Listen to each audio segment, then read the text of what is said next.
How can a punch knock you out? On se retrouve aujourd'hui pour une revue informelle d'études que je fais parce qu'en fait je prépare une vidéo sur les KO et donc du coup je me suis dit autant aller lire un petit peu la littérature scientifique sur le sujet pour être un petit peu plus renseigné. De toute façon j'ai lu un bouquin à ce niveau-là, mais c'est toujours bien de diversifier ses sources. Et je la trouve assez intéressante cette étude-là, donc je vais expliquer ce de quoi il en retourne. Donc en fait c'est une espèce de travail qui cherche à résumer toutes les hypothèses qu'on a sur les KO. Savoir pourquoi est-ce qu'on tombe KO d'un seul coup quand on prend un coup. En fait, il n'y a pas vraiment d'hypothèse qui se dégage du lot. Enfin, pas qui se dégage du lot, parce que pour moi, il y en a une ou deux qui vont un petit peu au-dessus, mais on n'est pas encore fixe sur ces hypothèses-là. Donc, une des premières, c'est de dire, on coupe l'accès du sang au cerveau. Donc du coup, forcément, il a plus de réserve. Boum, shut down. Mais ça se passe pas comme ça parce qu'en vrai, on sait très bien que quand on étrangle quelqu'un, par exemple, il tombe pas direct en KO. En fait, il a certaines réserves. Alors peut-être que ça dure 20, 30 secondes, une minute. Mais du coup, c'est pas quand même un KO d'un seul coup, quoi.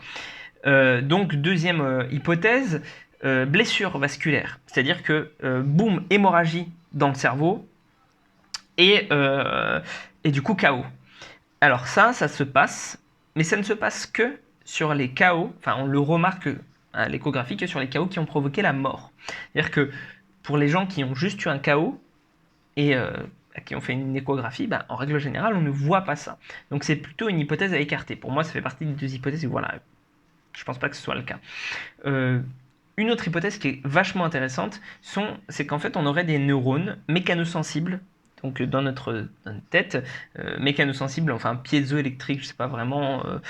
En gros, l'idée c'est de dire, quand tu les bouges trop vite, ils relâchent tous leurs neurotransmetteurs et ça fait disjoncter la machine. Et ça me semble relativement plausible parce que ça arrive très vite, déjà d'une part. C'est un truc qui, pour le coup, arrive avec l'accélération du crâne.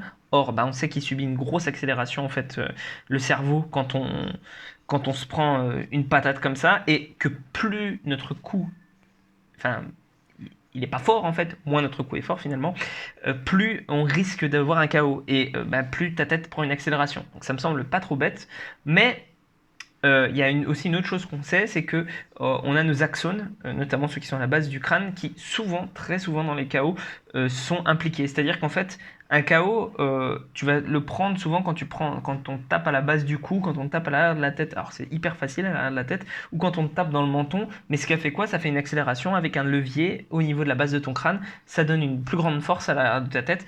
Donc on en revient en fait finalement à ces axones-là qui seraient peut-être clé dans ce fonctionnement-là, qui serait abîmé, chose qui, serait quelque chose d'assez intéressant quand même, parce que on sait que ça s'abîme, ça c'est sûr. On se dit que c'est un phénomène qui est plutôt moyen terme, long terme, que véritablement qui influe sur le KO, parce que oui, peut-être quand tu prends un KO c'est abîmé, mais c'est peut-être pas ça qui te rend ton KO.